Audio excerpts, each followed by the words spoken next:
For week 8, Advanced Concepts Presentation 8, please bear with me as I was unexpectedly out of town and was not able to bring my giant poster board with me. So I'm going to just have to use pictures and kind of piece those together for you. So this is a picture of the final poster with all the pages included. It does have red lines on there, but it's really hard to see those. So the first part of this presentation is going to be regarding the ATP production. Glucose is our main energy source in regards to cellular metabolism. It is broken down in 3 stages. The first stage is glycolysis, in which glucose is converted into pyruvate and then into acetyl-CoA. Stage 2 is the Krebs cycle, where acetyl-CoA enables the production of NADH.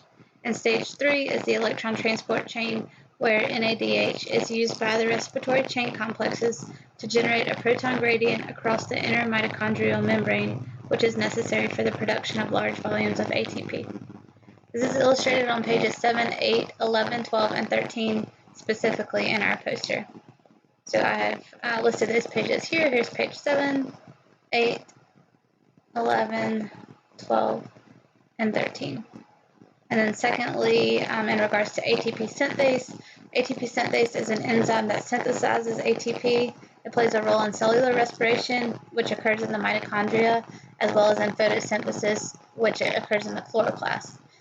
ATP synthase provides electrochemical gradient that is necessary for hydrogen ions to successfully travel to the opposite side of the phospholipid membrane to allow for ATP production. During cellular respiration, ATP synthase is active during the electron transport chain. By allowing the protons to move, they are then able to produce ATP in the matrix of the mitochondria. In the chloroplast, ATP synthase acts very similarly, where protons travel through the thylakoid membrane to the stroma, where ATP production occurs, yet it is not actually synthesized until phase 2 of photosynthesis. And this is best demonstrated in page 6 of our poster presentation, which is shown here. Hope everyone had a great semester. Thank you.